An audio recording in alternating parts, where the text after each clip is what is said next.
इस इलेक्ट्रोस्टैट के एक नए लेक्चर में।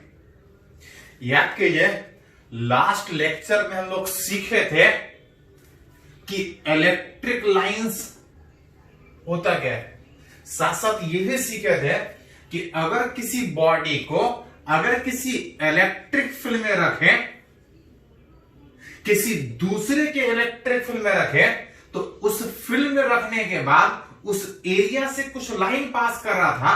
अब उस एरिया से कितना लाइन पास कर रहा था उसको हम लोग एक फिजिकल क्वांटिटी फ्लक्स से रिप्रेजेंट कर रहे थे, जिसका वैल्यू कुछ इस तरह से निकाल रहा था। एक्चुअली ये कोई फिजिकल क्वांटिटी प्रैक्टिकल में डिफाइन नहीं है, ये थ्योरेटिकली हम लोग डिफाइन कर। याद कीजिए, फील्ड को दिखाने के लिए लाइंस यूज कर रहे हैं। लाइंस इमेजिनरी था, फील्ड में लाइन होता नहीं है। फील्ड को दिखाने के लिए हम लोग लाइन रिप्रेजेंट कर रहे थे। लाइन इमेजिनरी था। किसी बॉडी को फील्ड में रखने के बाद जब लाइन इमेजिनरी है, लाइन ही एग्जिस्ट नहीं करेगा, तो पास कहां से करेगा। अब लाइन कितना पास कर रहा था उसको हम लोग फ्लक्स डिफाइन कर रहे थे। लाइन था ही नहीं तो फ्लक्स भी नहीं हो। तो लास्ट क्लास में समझाया था कि एक्चुअली ये एक तरह का इमेजिनरी फिजिकल क्वांटिटी, कुछ कैलकुलेशन को आसान करने के लिए फिजिक्स में एक अलग से टर्म इलेक्ट्रिक फ्लक्स हम लोग डिफाइन करते हैं। फिजिक्स में अलग से डिफाइन करते हैं। ये कुछ बता नहीं रहा था, हाँ, इसको हम लोग समझने का कोशिश कर रहे थे कि किसी बॉडी के फील्ड में रखने के बाद कितना लाइंस पास करेगा। लाइन एग्जिस्ट ही नहीं कर रहा है तो पास कहां से करेगा, फ्लक्स होगा ही नहीं। ये सारा इमेजिनरी है। इमेजिनरी इसलिए था कि कुछ आगे का कैलकुलेशन आसान करने के लिए फिजिक्स में एक नया फिजिकल क्वांटिटी इलेक्ट्रिक फ्लक्स, जिसका फॉर्मूला इतना था। तो लास्ट क्लास में हम लोग डिफाइन किया था, लास्ट वाले लेक्चर में, कि इलेक्ट्रिक फ्लक्स होता क्या है, डिफाइन किया था। अब उसको थोड़ा सा न्यूमेरिकली कैलकुलेट करना चाहिए। न्यूमेरिकली फ्लक्स निकालने का कोशिश करेंगे कितना होगा, और तब बाद में देखेंगे कि आखिर ये पढ़ क्यों रहे हैं, इसका यूज क्या है, कहां पे इस कैलकुलेशन का हेल्प होगा। उसके बाद सबसे पहले लोग सीखेंगे कि जो फ्लक्स का फॉर्मूला जो लास्ट लेक्चर में डिफाइन किए थे उसको न्यूमेरिकली कैसे यूज करते हैं। कुछ एग्जांपल से ही सीखने का कोशिश करते हैं। बोल रहा है इलेक्ट्रिक फ्लक्स निकालना है किसी प्लेन सरफेस से अलग अलग कंडीशन, फ्लक्स निकालना है। प्लेन सरफेस से फ्लक्स निकालना है, जहां पे पहले कंडीशन में बात करें कि एक्स एक्सिस वाई एक्सिस में अगर कोई प्लेन सरफेस अगर ऐसा रखा है और इस रीजन में जो इलेक्ट्रिक फील्ड है,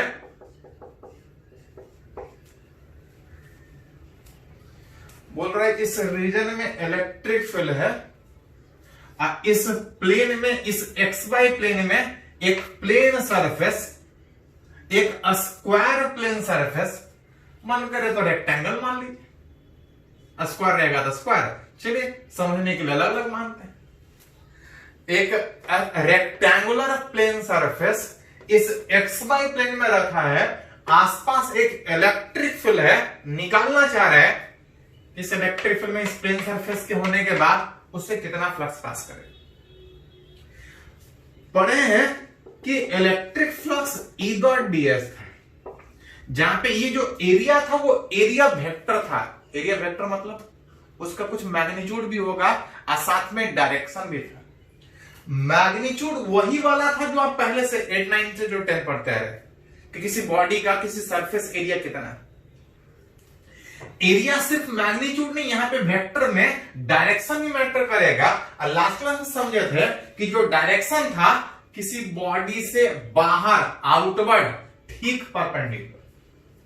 जहां पे बॉडी जब कर्व होगा तो अलग अलग जगह का एरिया का डायरेक्शन अलग अलग होगा। हाँ, अगर सारा सरफेस एक प्लेन है तो एरिया वेक्टर का जो डायरेक्शन होगा बाहर की ओर, ठीक परपेंडिकुलर, सारा एरिया अगर एक ही प्लेन में है तो सारा परपेंडिकुलर एक डायरेक्शन में जाएगा।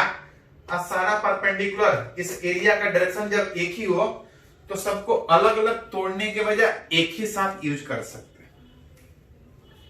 बीच अगर हर जगह अगर सारे एरिया का डायरेक्शन सेम है तो उतना करने के बजाय सिंपली ई डॉट डीएस कर सकते हैं। एरिया सीधा सीधा ले सकते हैं। हाँ, इंटीग्रेशन से बाहर करने के लिए इलेक्ट्रिक फील्ड भी हर जगह सेम होना चाहिए। इस क्वेश्चन में देख सकते हैं इलेक्ट्रिक फील्ड में कहीं भी कोई वेरिएबल नाम का चीज नहीं है। वेरिएबल तब होता है जब एक्स वाई जेड टी इस तरह से कुछ बोलता या रहता। इलेक्ट्रिक फील्ड हर जगह सेम है। एरिया सारे को एक साथ सोच सकते हैं। फ्लक्स आसानी से निकाल सकते हैं। इलेक्ट्रिक फील्ड वेक्टर फॉर्म में दिया है जिसका मैग्नीट्यूड था ई नॉट और डायरेक्शन था के का। अगर हम इस एरिया को वेक्टर फॉर्म में ले लें तो सिंपली डॉट प्रोडक्ट करेंगे तो मेरा फ्लक्स निकल जाएगा। इस एरिया से इस फील्ड में होने के बाद कितना फ्लक्स, फ्लक्स का मतलब कितना लाइन उससे पास करेंगे। एरिया बाई मैग्नीट्यूड तो ए भी होगा और साथ में डायरेक्शन। तो ये एरिया इस प्लेन में है। एरिया का डायरेक्शन था बाहर की ओर ठीक परपेंडिकुलर। बाहर की ओर ठीक परपेंडिकुलर कौन सा एक्सिस? तो इधर जेड एक्सिस। अगर ये एक्स वाई प्लेन है तो मतलब एरिया का बात कीजिएगा तो उसका भी डायरेक्शन के का। जहां पे याद कीजिए ए डॉट बी एक कैलकुलेशन था जिसको हटा के आप ए बी कॉस थीटा लिखते थे, जिसमें अगर ए डॉट ए होता था डॉट प्रोडक्ट सेम के साथ करते थे तो एंगल जीरो होने का मतलब cos 0 1 मैक्सिमम होता था। अगर दो वेक्टर परपेंडिकुलर होगा तो cos 90 0, cos 90 दो वेक्टर परपेंडिकुलर में अगर थीटा 90 तो उसका डॉट प्रोडक्ट जीरो हो जाए। मतलब अगर दो वेक्टर दिख जाए कि परपेंडिकुलर है तो ज्यादा तो नहीं तुरंत बैठा सकते हैं कि दोनों का डॉट प्रोडक्ट जीरो हो।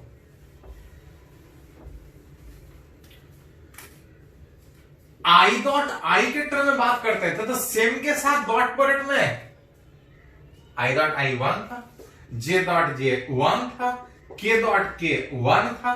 अगर डिफरेंट के साथ करते थे तो आई एक्स के तरफ, जे वाई के तरफ, के जेड के तरफ, तीनों एक दूसरे से परपेंडिकुलर होने के कारण I dot J 0, J dot I 0, जे के डॉट जे 0। सेम के साथ डॉट प्रोडक्ट में आई डॉट आई 1 था, जे डॉट जे 1 था, दूसरे के साथ 0 था। दो वेक्टर का जब डॉट प्रोडक्ट करते हैं तो मैग्नीट्यूड बाहर हो जाएगा, ई नॉट ए इंटू बी। बच गया के डॉट के। अब के डॉट के 1 होने के कारण ये फ्लक्स बता सकते हैं कि उस प्लेन सरफेस से इस इलेक्ट्रिक फील्ड में होने के बाद कितना फ्लक्स पास करेगा। वही इलेक्ट्रिक फील्ड अगर ये के बजाय अगर आई होता तो के डॉट आई दूसरे के साथ होता तो जीरो होता। तो जैसा रहे निकाल सकते हैं। सेम के साथ है तो सेम के साथ सोचेंगे, अलग के साथ बोलेगा अलग से साथ कैलकुलेशन रहेगा तो अलग के साथ बात करेंगे। निकालना चाह रहे हैं कि किसी प्लेन सरफेस के किसी इलेक्ट्रिक फील्ड में होने के बाद उससे कितना फ्लक्स पास करेगा। चले एक और केस में बात करते हैं। इस बार भी प्लेन ही सरफेस है, एक रेक्टेंगुलर प्लेन सरफेस है। ये ए और बी और जो इलेक्ट्रिक फील्ड है ई बराबर, जिसका कुछ मैग्नीट्यूड है और साथ में कुछ डायरेक्शन भी।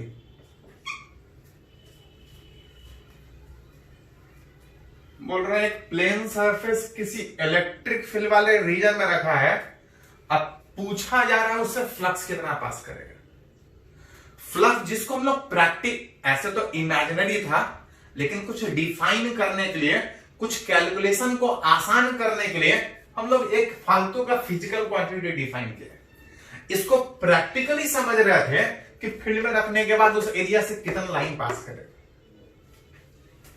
इस इलेक्ट्रिक फील्ड में ये प्लेन सरफेस से कितना लाइन पास कर रहा है, उससे कितना फ्लक्स पास कर रहा है, उसको निकालना है। अभी थोड़ी देर पहले बात किए थे कि एरिया मैग्नीट्यूड नहीं, एरिया हमको वेक्टर फॉर्म में लेना है। और अगर एरिया वेक्टर फॉर्म में लेना है उसका कुछ डायरेक्शन होगा। अगर वो एक प्लेन सरफेस है तो सारे एरिया वेक्टर का डायरेक्शन सेम होगा, सारे को आप एक साथ सोच सकते हैं। लेकिन तब जब वो एक प्लेन सरफेस, यहां भी एक प्लेन सरफेस है, सारे एरिया को एक साथ सोच सकते हैं, लेकिन गड़बड़ क्या है, इलेक्ट्रिक फील्ड हर जगह सेम नहीं है। प्लेन सरफेस ही है लेकिन इलेक्ट्रिक फील्ड हर जगह सेम नहीं है। अतः आपसे पूछ रहा है कि इस इलेक्ट्रिक फील्ड में जहां पे एक्स वेरिएबल है, जैसे जैसे आगे बढ़ रहा है, जैसे जैसे आगे बढ़ रहा है, एक्स बढ़ रहा है, इलेक्ट्रिक फील्ड चेंज कर रहा है। अतः हमसे पूछा जा रहा है कि इस वेरिएबल वाले फील्ड में इस एरिया से फ्लक्स कितना पास करेगा। हर सारा एरिया एक साथ सोच सकते हैं, लेकिन गड़बड़ क्या है, इलेक्ट्रिक फील्ड हर जगह सेम नहीं है। मतलब इस बार इलेक्ट्रिक फ्लक्स निकालने के लिए हमको इंटीग्रेट करना ही पड़ेगा। सारे एरिया को तो एक साथ सोच सकते हैं, लेकिन सारे जगह इलेक्ट्रिक फील्ड सेम नहीं होने के कारण इसको इंटीग्रेशन से बाहर नहीं कर सकते, जैसे यहां पे किया था। टोटल फ्लक्स निकालने में टोटल एरिया को एक साथ ले सकते हैं, इलेक्ट्रिक फील्ड को एक साथ नहीं ले सकते हैं। इसके लिए करना क्या पड़ेगा कि पहले हमको छोटे से एरिया से फ्लक्स निकालना होगा, टोटल निकालने के लिए इंटीग्रेट करना पड़ेगा। छोटा सा एरिया, उसके लिए हमको एलिमेंट के रूप में लेना पड़ेगा, कंसीडर करना पड़ेगा। छोटा सा एरिया कैसा, तो इस बॉडी में याद कीजिए थोड़ा सा, किसी क्वेश्चन को जब आप एक साथ बनाते हैं, जब एक साथ बनाने में आपको दिक्कत हो रहा होता है, उसको सेगमेंट वाइज तोड़ तोड़ के बनाते हैं। अब छोटा छोटा सेगमेंट ऐसा तोड़ते हैं कि जो पूरे क्वेश्चन को एक साथ बनाने में दिक्कत हो रहा था, सेगमेंट तोड़ने के बाद दिक्कत नहीं होना चाहिए। क्योंकि सेगमेंट तोड़ने के बाद, एलिमेंट लेने के बाद अगर सेम दिक्कत हो गया तो एलिमेंट लेने का कोई फायदा ही नहीं होगा। तो करेंगे क्या, फ्लक्स जो इससे हमको निकालना है, पहले हम छोटा सा एलिमेंट लेंगे ऐसा कि जो दिक्कत था, क्या दिक्कत था, इलेक्ट्रिक फील्ड हर जगह सेम नहीं था। करेंगे क्या, एलिमेंट ऐसा लेंगे कि इलेक्ट्रिक फील्ड सेम हो। इलेक्ट्रिक फील्ड सेम कब होगा, तो इलेक्ट्रिक फील्ड एक्स पे डिपेंड कर रहा है। एलिमेंट ऐसा लें कि एक्स अगर नहीं चेंज करे तो इलेक्ट्रिक फील्ड सेम होगा, उतने एरिया से फ्लक्स निकालेंगे और टोटल से इंटीग्रेट कर लेंगे। पूरे से कंसीडर करने के बजाय एलिमेंट ऐसा जहां पे एक्स सेम हो। एक्स सेम तब होगा जब यहां से एक्स डिस्टेंस पे कुछ थिकनेस का एक छोटा सा एलिमेंट है। एक्स डिस्टेंस पे कुछ थिकनेस का एक छोटा सा एलिमेंट लेंगे, एक्स चेंज नहीं करेगा, इतने छोटे में, इतने में इलेक्ट्रिक फील्ड सेम होगा। पहले इससे फ्लक्स निकालेंगे और टोटल निकालना हो तो जोड़ लेंगे।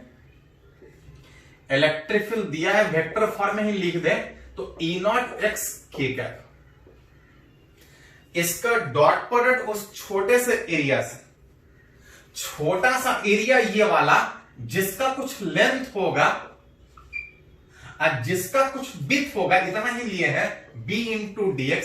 ये तो मैग्नीट्यूड हुआ और साथ में डायरेक्शन, एरिया का डायरेक्शन था आउटवर्ड नॉर्मल। आउटवर्ड नॉर्मल मतलब क्या, बाहर क्यों रहा है। इस इंटीग्रेशन में आप देख सकते हैं ई नॉट बी एक्स डीएक्स, ये सब मैग्नीट्यूड था वेक्टर के डॉट के बीच। के डॉट के 1 होने के कारण ये बाहर हो जाएगा। इस इंटीग्रेशन में ई नॉट बी बाहर कांस्टेंट था, खाली एक्स डीएक्स वेरिएबल, एक करके एलिमेंट जोड़ना है। x इक्वल टू 0 से यहां से स्टार्ट करना है और एक करके यहां तक जाना है। x बराबर ये था ई नॉट बी एक्स डीएक्स का integration x square by 2, x square by 2 में लिमिट बैठाएंगे तो ए स्क्वायर बाई 2 खाली अपर लिमिट है। दैट इज इस प्लेन सरफेस से पिछले बार कांस्टेंट इलेक्ट्रिक फील्ड था, इस बार वेरिएबल इलेक्ट्रिक फील्ड में छोटा सा पहले एलिमेंट लिए, पहले उससे फ्लक्स निकाले, अब टोटल निकालने के लिए एक करके जोड़ लिया। पहले इसको नोट कीजिए, कुछ और एग्जांपल इस तरह से हम लोग सीखते हैं, इसको पहले नोट कीजिए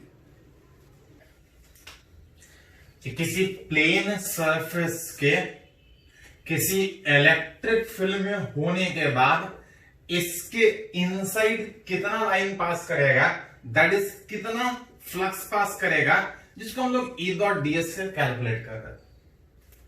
दो केस में प्लेन सरफेस सीखे थे, एक और केस में हम लोग सीखना चाह रहे हैं कि इस तरह की एक प्लेन सरफेस अगर किसी इलेक्ट्रिक फील्ड में रखा है तो इससे कितना लाइंस दैट इज कितना फ्लक्स पास करेगा। अगर इस डायग्राम को अगर समझने का अगर बात करें तो ये एक प्लेन सरफेस जिसका कोऑर्डिनेट ए मतलब कि x के तरफ भी a, y के तरफ भी a और z के तरफ भी a, ये पॉइंट इस प्लेन के बजाय पॉइंट बाहर है। ये जो सरफेस है वो इस प्लेन में होने के बजाय प्लेन से बाहर कहीं तिरछा, ऐसा कहीं तिरछा देख सकते हैं, कोऑर्डिनेट देख के बता सकते हैं कि ये जो प्लेन सरफेस दिख रहा है जिससे हमको फ्लक्स निकालना है वो इस प्लेन के बजाय थोड़ा सा बाहर की ओर निकला हुआ। हाँ, इसका एक ही डिस एक्सिस पे है। जिसको अगर समझना चाहे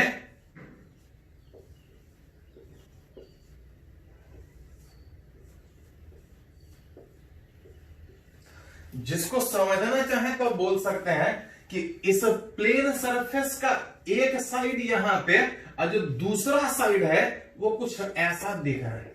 गौर से देखने की कोशिश कीजिए, कोऑर्डिनेट देख, मतलब जो प्लेन सरफेस दिया वो एक प्लेन में नहीं कहीं तिरछा है। अतः हमसे पूछा जा रहा है कि इस प्लेन सरफेस के इस इलेक्ट्रिक फील्ड में होने के बाद इससे कितना लाइंस पास करेगा, दैट इज कितना फ्लक्स पास करेगा। पढ़े हैं कि जो इलेक्ट्रिक फ्लक्स था कैसा भी सरफेस हो यहां से निकाल रहे थे। हर जगह अगर इलेक्ट्रिक फील्ड अगर सेम है तो इंटीग्रेशन से बाहर। एरिया का बात कीजिएगा इधर डीएस में, सारा अगर सरफेस प्लेन हो तो सारे एरिया का डायरेक्शन एक ही साइड होने के कारण सारे एरिया को एक साथ सोच सकते हैं, लेकिन तब जब वो एक प्लेन सरफेस। यहां पे गौर से देखें तो बोल सकते हैं कि ये एक प्लेन सरफेस है, चाहे जिधर भी एरिया का डायरेक्शन हो सारे का एरिया एक ही डायरेक्शन में हो। मतलब अगर इलेक्ट्रिक फील्ड यहां मालूम है हमको, हर जगह सेम है, वेरिएबल नाम का कोई चीज नहीं है, देख सकते हैं। बस सिंपली इसका एरिया अगर निकाल लें, एरिया नहीं, एरिया अगर वेक्टर फॉर्म में इस प्लेन सरफेस का निकाल ले तो हम निकाल सकते हैं फ्लक्स कि उससे कितना पास करेगा। एरिया निकालना आसान है लेकिन एरिया वेक्टर निकालने में थोड़ा झंझट है। झंझट क्या? डायरेक्शन भी सोचना। अगर वो एरिया अगर किसी एक ही प्लेन में होता तब तो आसानी से देख के बता देते कि अगर ये एरिया है तो आउटवर्ड नॉर्मल ये डायरेक्शन उस एरिया वेक्टर का होगा बाहर की ओर, ठीक परपेंडिकुलर में। लेकिन ये तिरछा है, अब कितना तिरछा है वो हमको पता नहीं है। एक तरीका कि ये पहले ये निकालिए कि ये जो सरफेस तिरछा वो कितना तिरछा है। खाली तिरछा नहीं, एरिया और इलेक्ट्रिक फील्ड के बीच एंगल कितना है कि आप डॉट प्रोडक्ट के तरह में तोड़ सकते हैं। नहीं तो अगर सीधा एरिया वेक्टर निकाल लें तो ऐसे ही निकल जाएगा, एंगल निकालना ही नहीं पड़ेगा। एक तरीका वेक्टर वाले चैप्टर में एरिया वेक्टर निकालने का बहुत अच्छा तरीका था कि अगर किसी प्लेन सरफेस का, चाहे जिस भी सरफेस प्लेन में हो, स्क्वायर हो, रेक्टेंगल हो, पैरेललोग्राम हो, अगर किसी पैरेललोग्राम, स्क्वायर या रेक्टेंगल का अगर वेक्टर ये निकालना है तो याद कीजिए थोड़ा सा, इसके एडजेसेंट साइड का क्रॉस प्रोडक्ट, किसी भी रेक्टेंगल, किसी भी पैरेललोग्राम का अगर एडजेसेंट साइड का क्रॉस प्रोडक्ट कीजिएगा, length into width, length into width, area तो देगा ही देगा और साथ साथ जब क्रॉस प्रोडक्ट कीजिएगा तो उसका डायरेक्शन भी देगा, विच इज एरिया मैग्नीट्यूड के साथ साथ डायरेक्शन के भी फॉर्म में आपको देगा। मतलब यहां पे अगर रिलेट करें तो हमको एरिया नहीं, हमको एरिया वेक्टर चाहिए। करना कुछ नहीं है, अगर उस पैरेललोग्राम का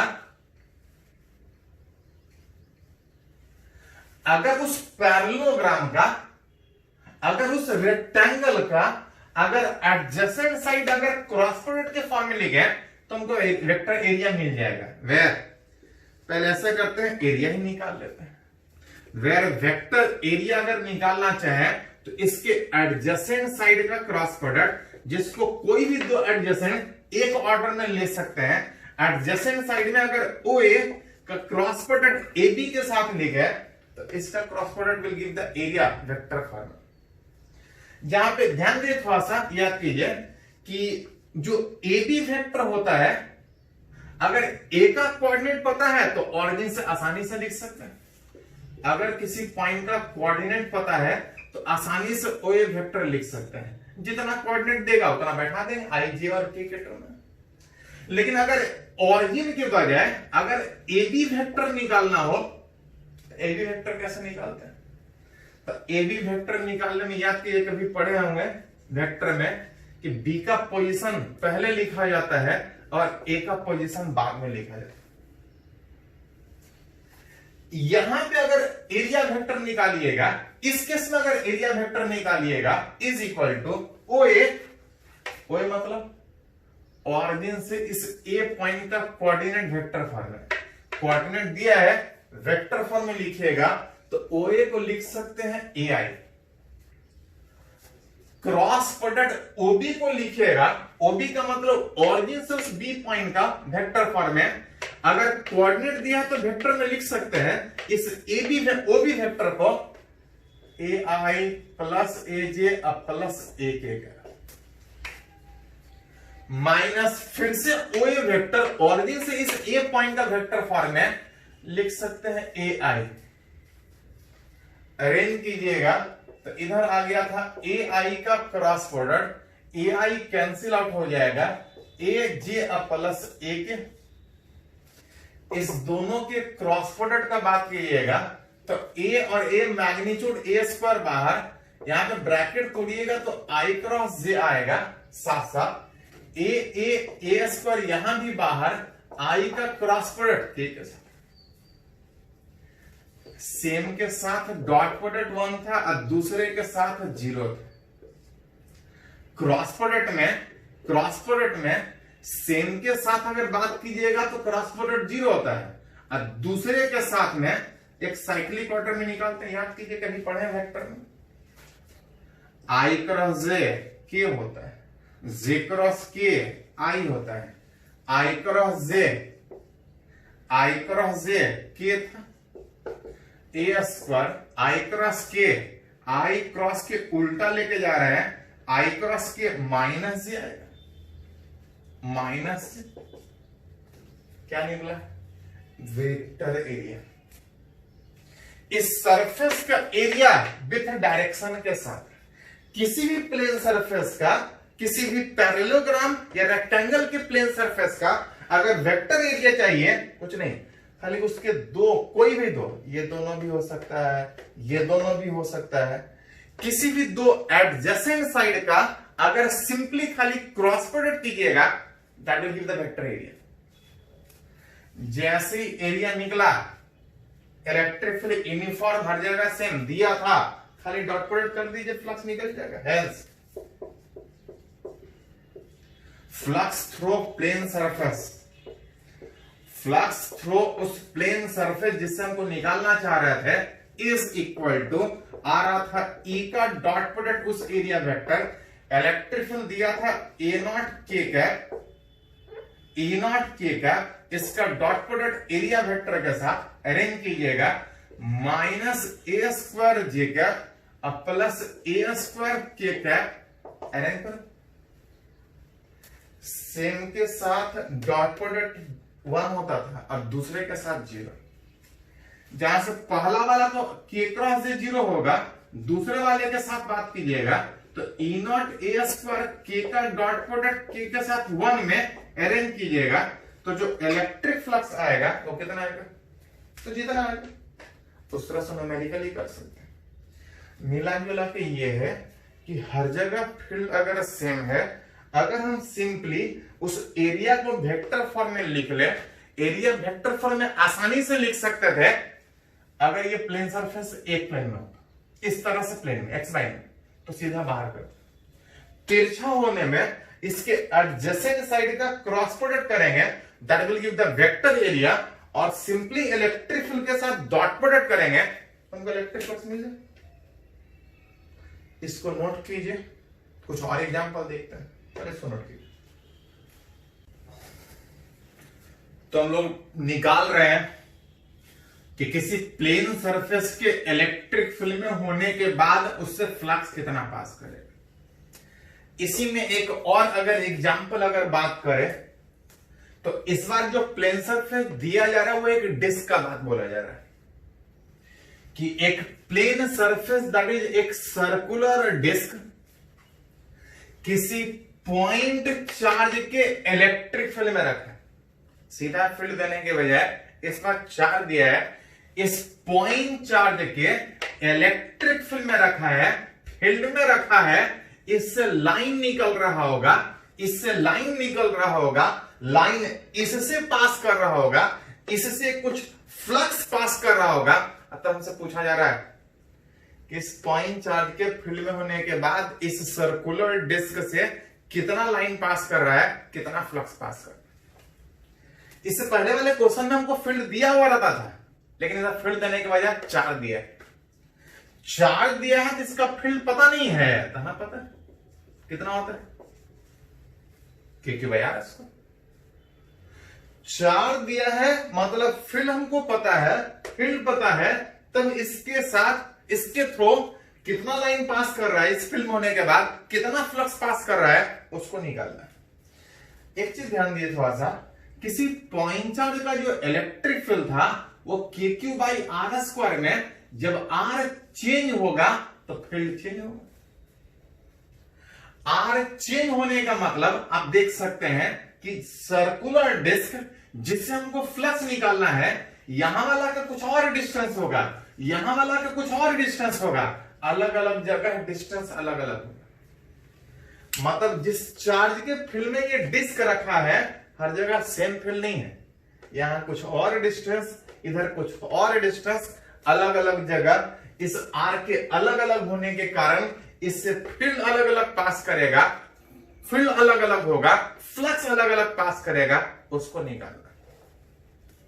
फ्लक्स निकालने में हम लोग बात कर रहे थे कि जो फॉर्मूला था E डॉट ds, सारे फील्ड हर जगह फील्ड सेम था तो सिंपली आसानी से निकाल ले रहे थे।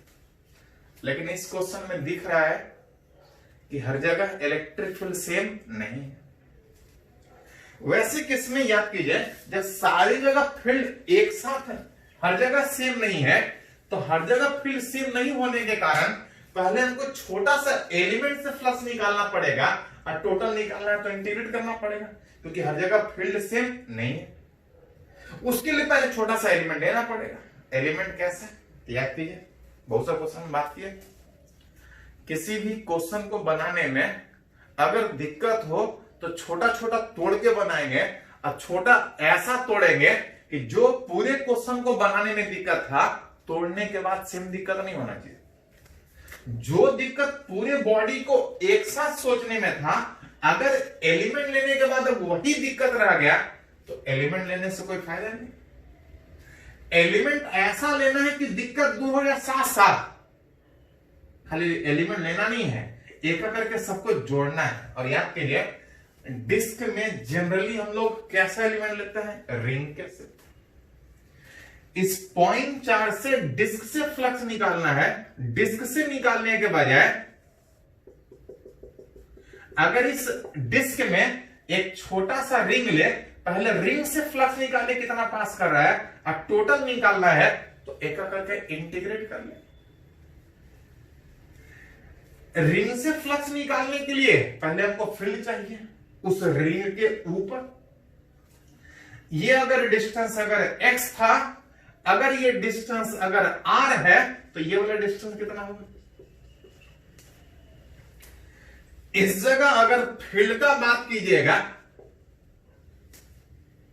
तो KQ बाई आर स्क्वायर में, KQ बाई आर स्क्वायर में इस जगह उस R को हम लोग क्या ले रहे हैं, Z, जिससे लीजिए आर के टर्म में लीजिएगा तो आर के टर्म में बात करना पड़ेगा। हम लोग आर यहां पे ले रहे हैं, के क्यू बाई आर स्क्वायर में लिख सकते हैं R square plus x square. इस चार्ज का फील्ड मेरे को पता है, फील्ड से के कारण पहले इस रिंग से फ्लक्स निकालना है। कौन सा है? अंदर से नहीं, जहां पे एलिमेंट है वहां से। सारा सरफेस प्लेन है, इसका एरिया का डायरेक्शन कहीं इधर आएगा।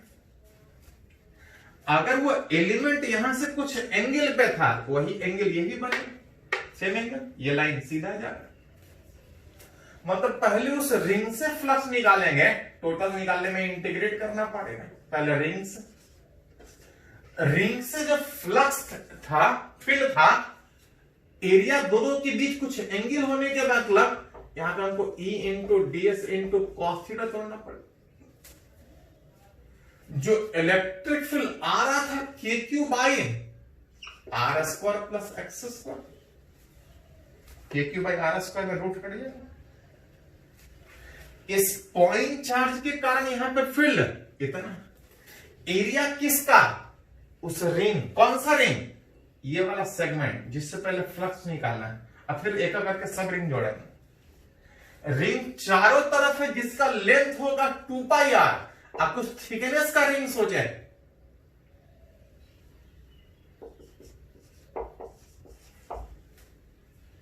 और अगर कॉस थीटा को भी हटा के अगर डिस्टेंस के टर्म में लिखे तो कॉस थीटा बराबर बेस बाई हाइपोटेनस में X by under root are square plus x square.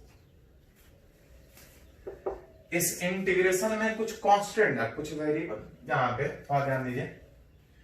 इस के को हटा के अगर 1/4 पाई एप्सिलॉन नॉट अगर लिख लें, क्यू बाहर होगा, 2 पाई बाहर होगा, और अंदर में जो बच रहा है, देख तो थोड़ा सा क्या क्या बच रहा है। बच रहा था x into D R by R square plus x square का पावर 3/2। यहाँ पे R square plus x square का पावर 1, यहाँ पे R square plus x square का पावर 1/2। बेस सेम है, अरेंज एक साथ कीजिएगा तो पावर ऐड होगा। अच्छा, ये x कांस्टेंट की वेरिएबल कैसे डिसाइड करते हैं कि कौन कांस्टेंट कौन सा वेरिएबल? कर क्या रहे हैं? पहले इस रिंग से निकाल रहे हैं, और निकालना हमको डिस्क से है, तो ऐसा ऐसा रिंग जोड़ेंगे। रिंग जोड़ने में जो चीज चेंज करेगा, पहले रिंग से निकाले और निकालना डिस्क से है, तो एक करके जोड़ रहे हैं। रिंग से जोड़ने में, रिंग को एक करके जोड़ने में जो चेंज करे वो वेरिएबल। रिंग कितना भी जोड़िएगा, सेंटर से इस चार्ज का डिस्टेंस नहीं चेंज करेगा। मतलब ये जो x था वो कांस्टेंट था, खाली r वेरिएबल है। एक कप करके कहां से कहां तक, तो रिंग 0 से स्टार्ट होगा, पूरा डिस्क कवर करना है, r is equal to r। यहां से थोड़ा सा हटाइएगा तो 2 पाई कैंसिल आउट होने के बाद बच जाएगा q by 2 epsilon naught into X, dr का integration R square plus x square का पावर 3/2। ये आ जाएगा r इज इक्वल टू 0 से r बराबर r।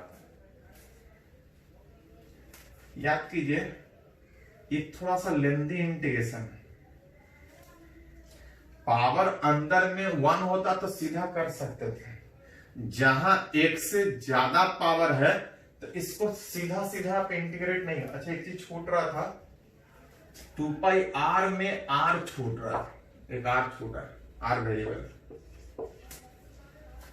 r का पावर 2 है, और साथ साथ ऊपर भी ये सिंपल इंटीग्रेशन नहीं है, इसको मान के इंटीग्रेट किया जाता है।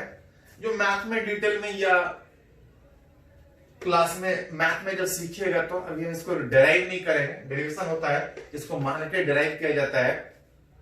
जेड स्क्वायर बराबर r square plus x square को, इसको डिराइव करने के बजाय इसका रिजल्ट सीधा लिखेंगे। ये रिजल्ट एक बार पहले भी यूज किए हैं हम लोग डिस्क के इंटीग्रेशन में। देखिएगा थोड़ा सा, डिस्क के एक्सिस पे फील्ड निकालने में सेम इंटीग्रेशन आता है। इसको इंटीग्रेट करने के बजाय हम इसका सीधा सीधा रिजल्ट बैठाएंगे।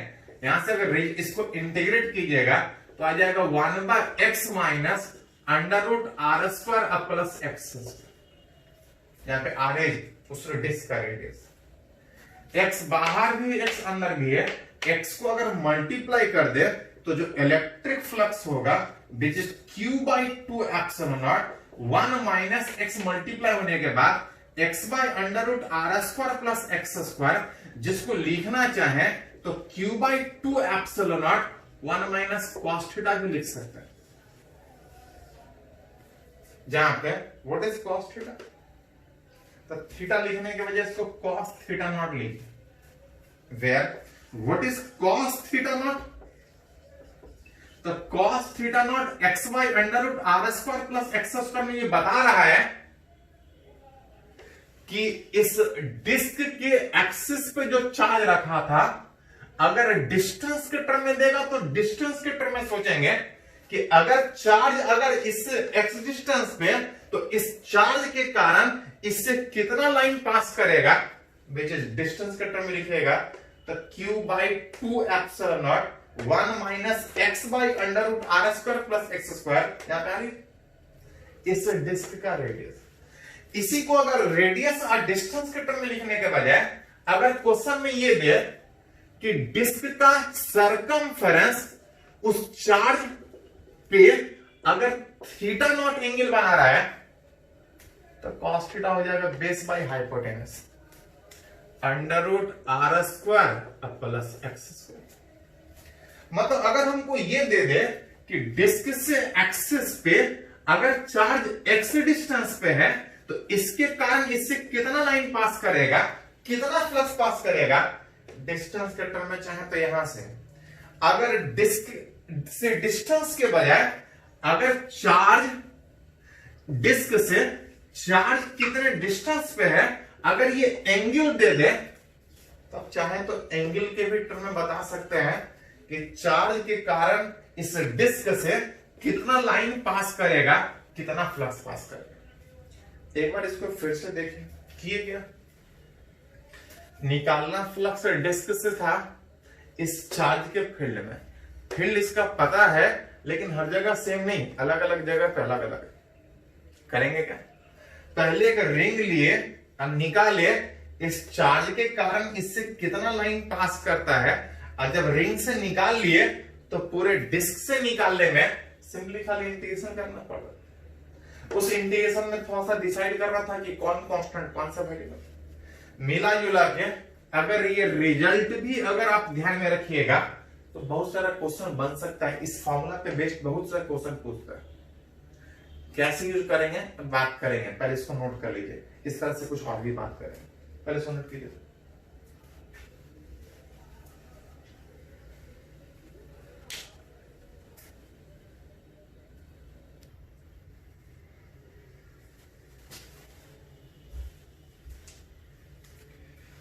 तो अभी हम लोग एक रिजल्ट डिराइव किए कि किसी सर्कुलर डिस्क के एक्सिस पे चार्ज रखा है, इसके फील्ड में होने के बाद इससे कितना लाइन पास करेगा, दैट इज कितना फ्लक्स पास करेगा। अगर चार्ज अगर डिस्टेंस के टर्म में दिया है कि इस डिस्क से चार्ज अगर एक्स डिस्टेंस पे है, रेडियस अगर आर है, तो जो फ्लक्स पास कर रहा था वो जो रिजल्ट आ रहा था q/2 epsilon 1 minus x by under root are square plus x square, उसी में ये भी आया कि अगर वो डिस्क से एक्सिस पे डिस्टेंस देने के बजाय, डिस्क से एक्सिस के लॉन्ग डिस्टेंस देने के बजाय डिस्क के सरकमफ्रेंस से वो चार्ज कितना एंगल बना रहा है, अगर उसके टर्म में देगा तो भी निकाल सकते।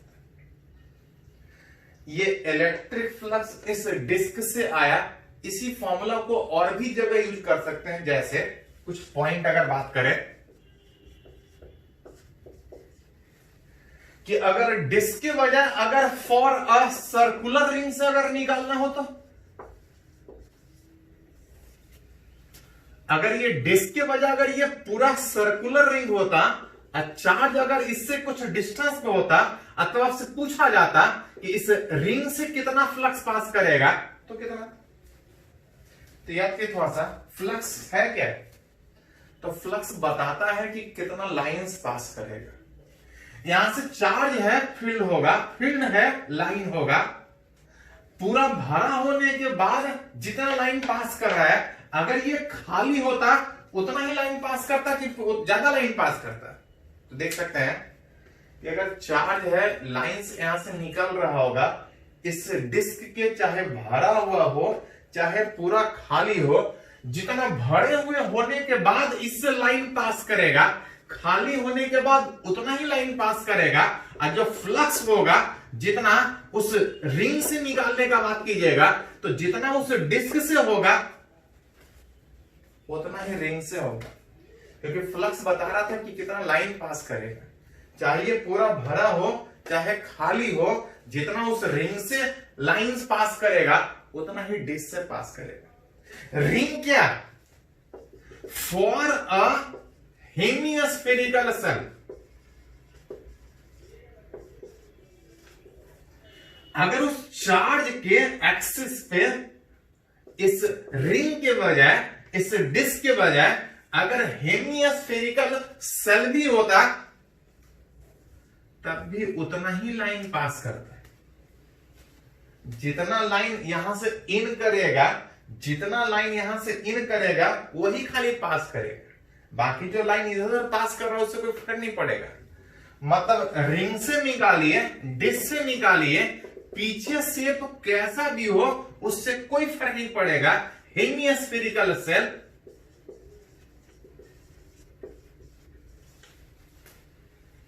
सबसे फ्लक्स सेम ही पास करेगा। इसी में एक पॉइंट अगर और बात करें कि अगर हम हेमिस्फेरिकल सेल के बजाय अगर सॉलिड हेमिस्फीयर रहता तो, और सॉलिड हेमिस्फीयर, अगर ये पूरा भरा हुआ सॉलिड हेमिस्फीयर होता तो सॉलिड हेमिस्फीयर से भी उतना ही लाइन पास करता, लेकिन जब फ्लक्स निकालने का बात करते हैं सॉलिड हेमिस्फीयर में फ्लक्स निकालने का बात करते हैं तो फ्लक्स जीरो होता। याद कीजिए लास्ट वाला लेक्चर में लोग बात किए थे कि अगर ये क्लोज है तो लाइन जब आएगा तो एक ही लाइन एक जगह पे नहीं, हर लाइन दो दो जगह पे पास करते, और हर लाइन दो दो जगह पे पास करने के कारण एक जगह लाइन इन कर रहा है और एक जगह बाहर निकल रहा है। आउटवर्ड को पॉजिटिव माने तो इनवर्ड को निगेटिव मानना पड़ेगा। टोटल फ्लक्स कितना होगा? तो अगर खाली होता तो सरफेस एक ही जगह पे हिट करता, और एक ही जगह हिट करता तो पीछे चाहे हेमिस्फीयर हो चाहे किसी शेप का हो, लाइन एक ही जगह पे आता, फ्लक्स उतना ही पास करता। कितना? तो जितना रिंग से जितना डिस्क है उतना हेमिस्फेरिक, पीछे शेप से कोई फर्क नहीं पड़ेगा। हाँ, अगर सॉलिड है तो वही लाइन एक जगह पे पास करने के बजाय लाइन दो दो जगह पे पास करने के कारण जो इलेक्ट्रिक फ्लक्स होगा विच जीरो। इसी में एक पॉइंट है कि through an infinite sheet,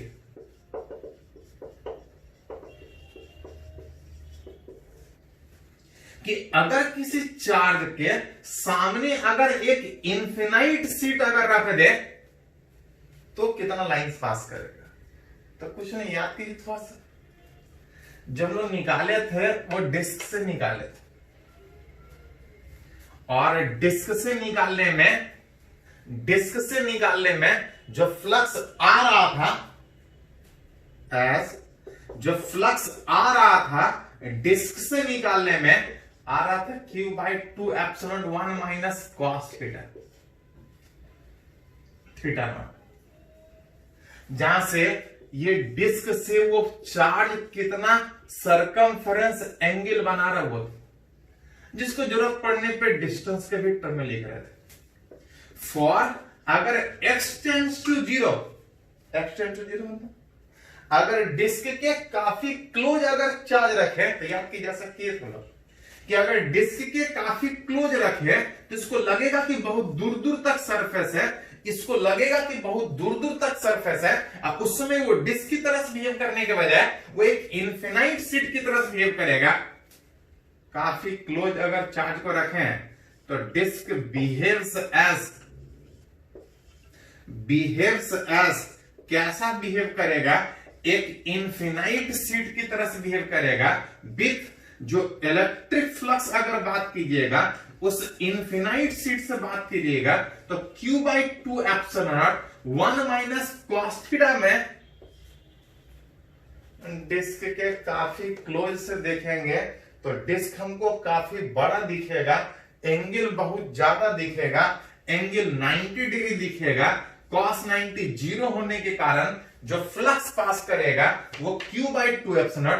Q/2 epsilon not का मतलब कि अगर किसी चार्ज के सामने अगर एक इनफिनाइट सीट रखें तो इससे जो लाइन पास करेगा, इससे जो लाइन पास करेगा, कितना लाइन पास करेगा तो Q डिवाइड में कितना 2 एप्सिलॉन। एक बार सारा पॉइंट फिर से देखें, डिस्क हो रिंग हो दोनों से अंदर से सेम लाइन पास करने के कारण चार्ज से फ्लक्स सेम है। कितना जो डिस्क वाला था ये फॉर्मूला यूज किया। पीछे से कैसा भी रहे अगर वो खाली है तो सरफेस एक ही जगह पे हिट करेगा, उतना ही लाइन पास करेगा। हाँ अगर भरा हुआ है तो लाइन दो जगह हिट करने के कारण जीरो। अगर डिस्क से काफी क्लोज रहेंगे तो काफी क्लोज होने का मतलब एंगल बहुत ज्यादा बनेगा। इनफिनाइट सीट के फील्ड में डेरिवेशन में किए थे। काफी नजदीक होंगे तो ये डिस्क नहीं एक इनफिनाइट सीट की तरह से बिहेव करेगा और उस सीट से कितना फ्लक्स पास करेगा तो जरूरत पड़ने पे निकाल सकते हैं Q/2 एप्सिलॉन। इसको थोड़ा सा कंप्लीट कीजिए तो कुछ और पॉइंट बात करते हैं।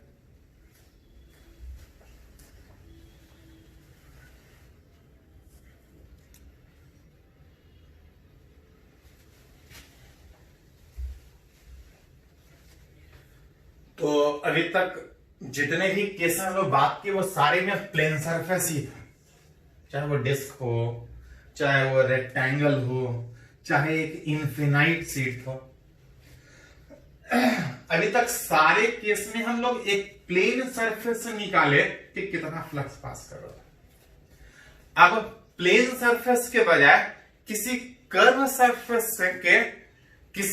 सरफेस के इलेक्ट्रिक फील्ड में होने के बाद उससे कितना लाइन पास करेगा, उससे कितना फ्लक्स पास करेगा, उसको कैलकुलेट करना चाहते हैं। मान के चल रहे हैं इस बार पहली बार कि एक सॉलिड हेमिस्फीयर अगर इलेक्ट्रिक फील्ड में है तब निकालना चाह रहे हैं कि सॉलिड हेमिस्फीयर में इसके कर्व सरफेस के फील्ड में होने के बाद कितना पास करेगा।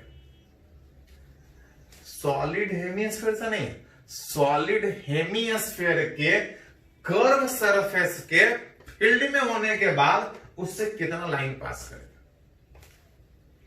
जहां पे पहला केस में मान रहे हैं कि जो फील्ड है इलेक्ट्रिक फील्ड वो यूनिफॉर्म इलेक्ट्रिक फील्ड, किसी यूनिफॉर्म इलेक्ट्रिक फील्ड में सॉलिड हेमिस्फीयर रखा है, इसके कर्व सरफेस के फील्ड में होने के बाद उसके कर्व सरफेस से फ्लक्स कितना पास करेगा उसको निकालना है।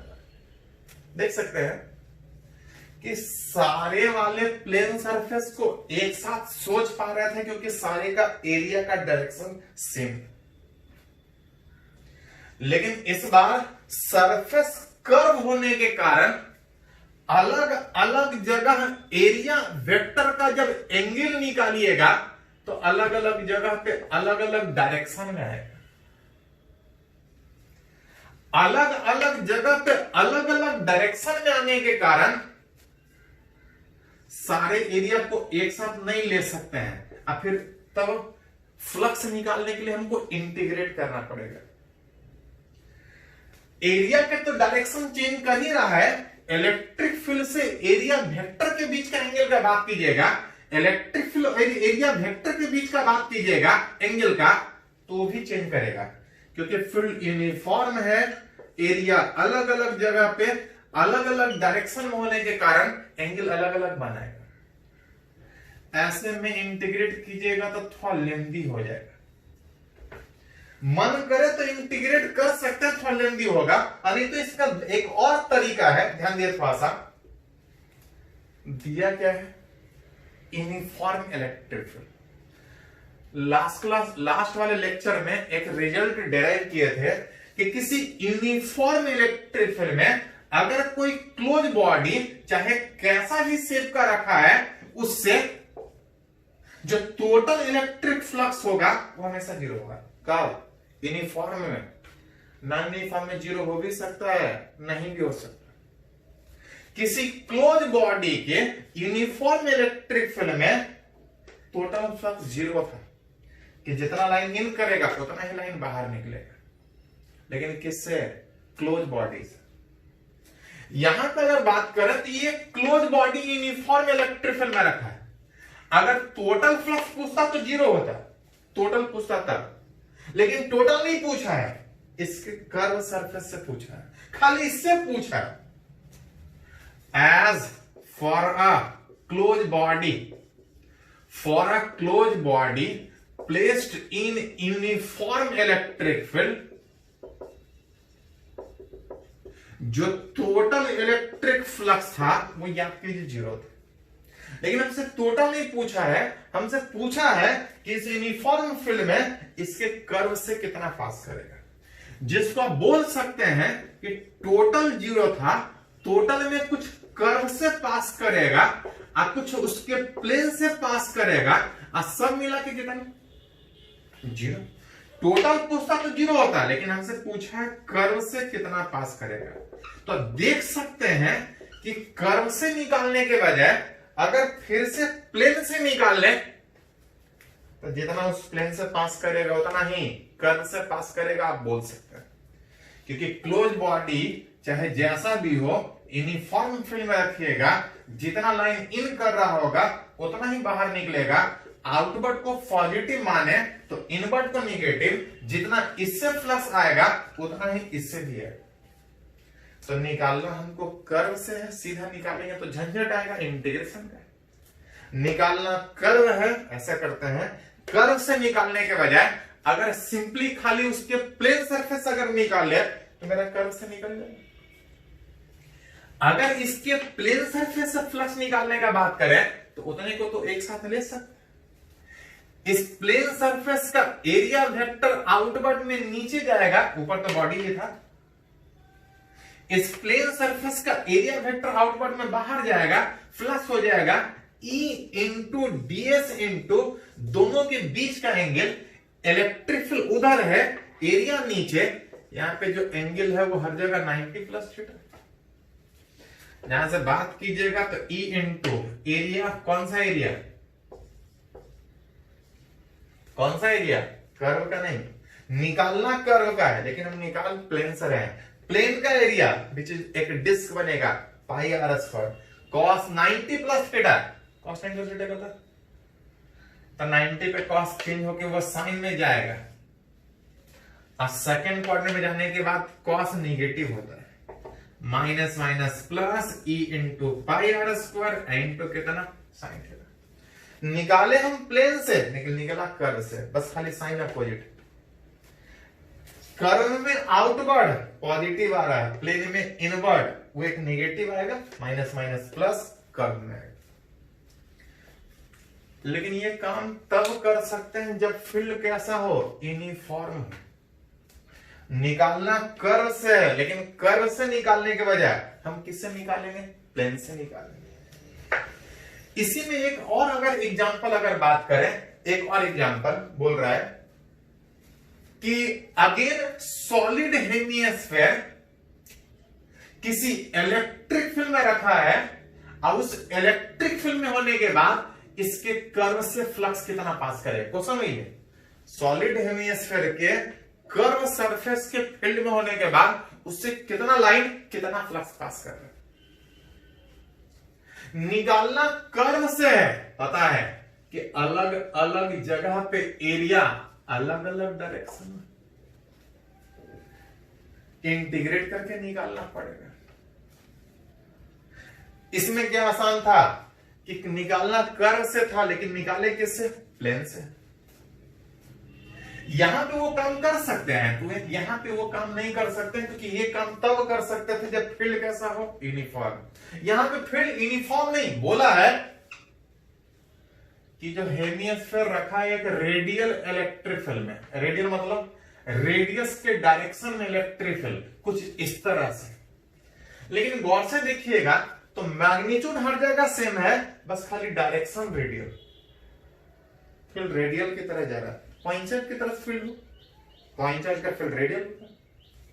बोल रहे हैं किसी रेडियल इलेक्ट्रिक फील्ड में ये सॉलिड हेमिस्फीयर रखा है, अब पूछा जा रहा है इसके कर्व सरफेस से कितना फ्लक्स पास करेगा। इस बार ये वाला अरेंजमेंट यहां नहीं कर सकते, तो चलिए एलिमेंट लेना ही पड़ेगा। एलिमेंट कर्व सरफेस को लेना पड़ेगा, लेकिन अगर गौर से देखें तो बोल सकते हैं कि जहां जहां एट ईच एलिमेंट ऑन अगर कर्व सरफेस पे बात कीजिएगा, इसके कर्व सरफेस पे कहीं भी अगर छोटा छोटा एलिमेंट लीजिएगा, इलेक्ट्रिक फील्ड रेडियल होने के कारण एरिया वेक्टर ठीक परपेंडिकुलर में दोनों सेम डायरेक्शन होने के कारण at each element on curve surface electric field is parallel to, हर जगह इलेक्ट्रिक फील्ड और एरिया वेक्टर पैरेलल में। हेंस जो हमको इलेक्ट्रिक फ्लक्स चाहिए उस कर्व सरफेस से जो इलेक्ट्रिक फ्लक्स चाहिए इंटीग्रेट करके निकालना पड़ेगा। लेकिन अगर गौर से देखें तो जहां कहीं भी एंगल का बात कीजिएगा, दोनों के बीच हर हमेशा एंगल 0 आएगा। इलेक्ट्रिक फील्ड का मैग्नीट्यूड भी हर जगह सेम है, वेक्टर में सेम नहीं है क्योंकि डायरेक्शन अलग अलग है। लेकिन अगर इसको मैग्नीट्यूड में तोड़िएगा तो इलेक्ट्रिक फील्ड मैग्नीट्यूड में सेम है, और कहीं भी बात कीजिएगा तो cos 0 सेम आता है। ये हर जगह सेम, इंटीग्रेशन से बाहर इलेक्ट्रिक फील्ड का मैग्नीट्यूड हर जगह सेम। इस इलेक्ट्रिक फील्ड इस इलेक्ट्रिक फील्ड में अंतर है, ये वेक्टर है, ये मैग्नीट्यूड खाली। इसको बाहर नहीं कर सकते हैं, लेकिन अगर डॉट प्रोडक्ट में तोड़ दें तो ये ए बी कॉस थीटा में ये मैग्नीट्यूड था, इसको बाहर कर सकते हैं। हर जगह इलेक्ट्रिक फील्ड सेम, कितना ई नॉट। cos 0 हर जगह सेम 1। एरिया का इंटीग्रेशन किसका, तो एरिया का इंटीग्रेशन उस कर्व सरफेस जिससे हमको निकालना है। ये हेमिस्फीयर है, हेमिस्फीयर का कर्व सरफेस का एरिया कितना होता है, पूरा हेमिस्फीयर होता है तो 4 पाई आर स्क्वायर, आधा हेमिस्फीयर है 2 पाई आर स्क्वायर। कितना फ्लक्स पास करेगा तो यहां से निकाल सकते हैं। तो यूनिफॉर्म में निकालना आसान है, इस तरह से शॉर्टकट भी यूज कर सकते हैं। हाँ, अगर रेडियल फील्ड हो तब भी निकालना आसान होगा, उस तरह से हर जगह एंगल 0 डिग्री हो। पहले इसको कंप्लीट कीजिए थोड़ा सा।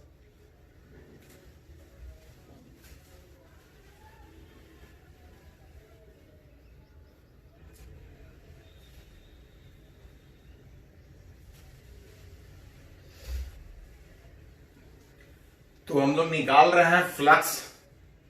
स्टार्ट किया था प्लेन सरफेस से, फिर हम लोग बात कर रहे हैं कि कर्व सरफेस के फील्ड में होने के बाद कितना फ्लक्स पास करेगा। उसी में एक और कंडीशन में बात करें, बोल रहा है इलेक्ट्रिक फ्लक्स निकालना है थ्रू अ स्फेरिकल।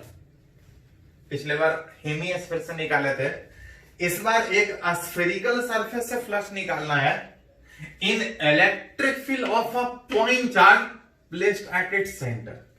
बोल रहा है इस बार फील्ड देने के बजाय बोल रहा है एक चार्ज किसी स्फीयर के सेंटर पे दिया है, तब पूछा जा रहा है कि इस चार्ज के कारण जो चारों तरफ फील्ड होगा, जो लाइन निकल रहा होगा, इससे कितना लाइन पास कर रहा होगा, इससे कितना फ्लक्स पास कर रहा होगा। इस स्फेरिकल सेल, एक स्फेरिकल सेल एक चार्ज के फील्ड में रखा है, पूछा जा रहा है कि इससे कितना फ्लक्स पास करेगा। अगर प्लेन होता तो सारी जगह एरिया का डायरेक्शन सेम होता। स्फेरिकल है, अलग अलग जगह एरिया का डायरेक्शन अलग अलग होगा। फ्लक्स इंटीग्रेट करके निकालना पड़ेगा। लेकिन अगर गौर से देखें तो बोल सकते हैं फिर उसी तरह से जैसे पिछले बार आया था कि ऐसा ऐसा चाहे इस स्फीयर पे कहीं भी छोटा छोटा एरिया सोचिएगा, चार्ज पॉइंट है, फील्ड रेडियली आउटवर्ड होने के कारण at each element,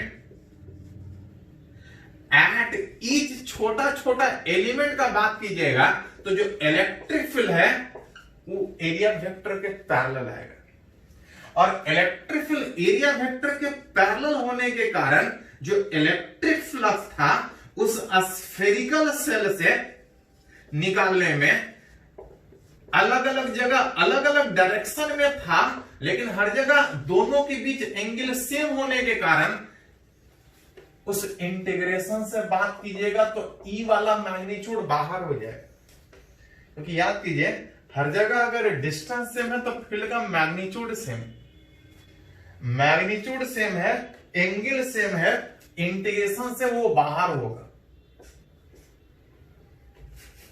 electric field का मैग्नीट्यूड सेम है, एंगल सेम है, ये दोनों इंटीग्रेशन से बाहर हो जाएगा। अब दोनों बाहर होने के खाली एक करके एरिया जोड़ना पड़ेगा, उस स्फीयर का एरिया जोड़ना पड़ेगा, और इलेक्ट्रिक फील्ड उस पॉइंट चार्ज का कितना होता है, तो पॉइंट चार्ज का इलेक्ट्रिक फील्ड के क्यू, जिसको हटा के Q by 4 pi epsilon naught r square, एक करके स्फीयर का एरिया जुड़िएगा तो 4 पाई आर स्क्वायर, हर जगह एंगल से जहां से रिलेट कीजिएगा तो 4 पाई आर स्क्वायर कैंसिल आउट, जो इलेक्ट्रिक फ्लक्स होगा वो कितना होगा, विच किसी स्फेरिकल सेल के सेंटर पे अगर चार्ज अगर क्यू है, चारों तरफ लाइन निकल रहा है, उसके कारण इससे फ्लक्स पास करेगा, कितना फ्लक्स पास करेगा बहुत आसानी से निकाल सकते हैं। तो ऐसा नहीं कि कैसा भी शेप का दे देगा और पूछेगा फ्लक्स निकालना है, ऐसा शेप का देगा जहां पे थोड़ा सिमेट्रिकली निकाल सकते हैं। हाँ, इसमें एक पॉइंट और है, ध्यान दिए थोड़ा सा,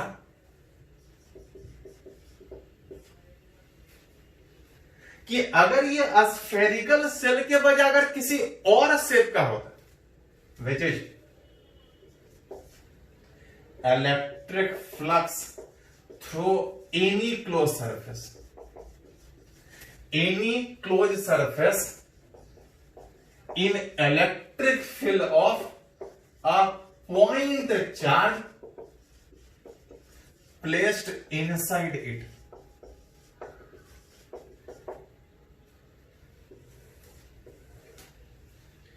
इस बार रिलेट करना चाह रहे हैं कि अगर वो स्फेरिकल के बजाय अगर कैसा भी शेप का एक क्लोज सरफेस, अब वो पॉइंट चार्ज सेंटर के बजाय कहीं भी हो, बस खाली अंदर, अब तब निकालना चाहते हैं कि अगर इस पॉइंटर के कारण अगर स्फेरिकल से अगर इतना फ्लक्स पास कर रहा है तो एनी क्लोज सरफेस से कितना फ्लक्स पास कर रहा है। याद कीजिए थोड़ा सा, फ्लक्स होता क्या है, तो फ्लक्स था number of electric lines of force passes, flux था किसी सरफेस से कितना लाइंस पास करेगा।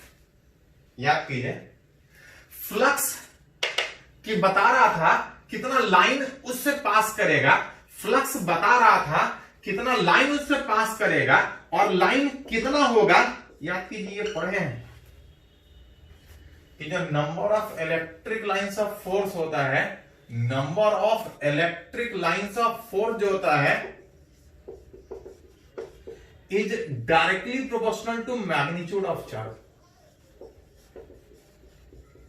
वो इलेक्ट्रिक लाइंस वाले प्रॉपर्टी में पढ़े थे कि चार्ज जितना ज्यादा होगा आसपास फील्ड उतना ज्यादा होगा, अब फील्ड जितना ज्यादा होगा लाइंस उतना ज्यादा।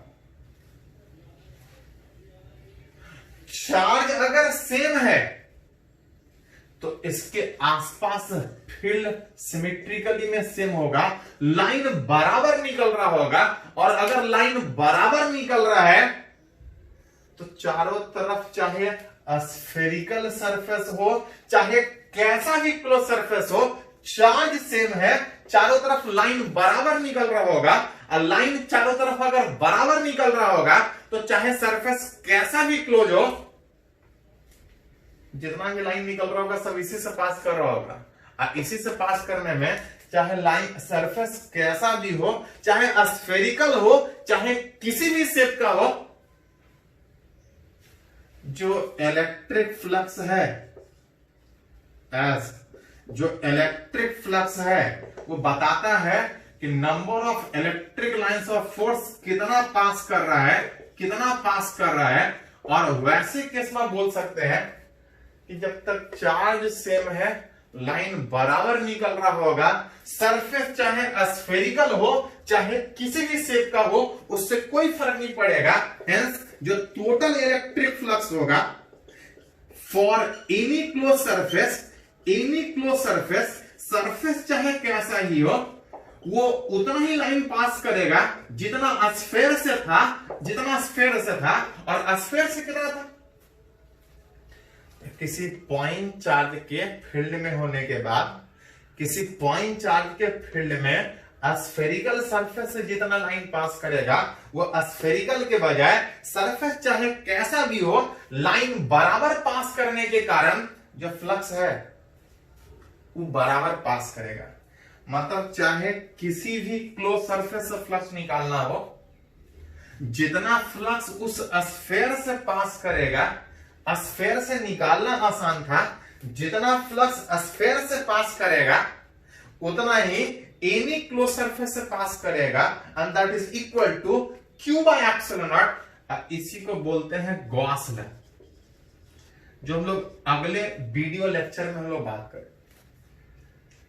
गॉस लॉ बेसिकली फ्लक्स निकालने का एक आसान तरीका है, जो कि हम लोग एक तरह से बोल सकते हैं कि गॉस लॉ को डिराइव किया कि चार्ज सेम है, फील्ड एक ही जैसा होने के कारण आसपास सेम लाइन पास करेगा, और सेम लाइन पास करने में चाहे वो स्फेयर हो चाहे किसी तरह का क्लोज सरफेस हो, सेम लाइन पास करेगा। Number of lines magnitude of charge पे डिपेंड करता था, चार्ज का मैग्नीट्यूड सेम है, लाइन सेम होगा, और लाइन सेम है तो सरफेस चाहे कैसा भी क्लोज हो उससे फ्लक्स सेम पास करेगा।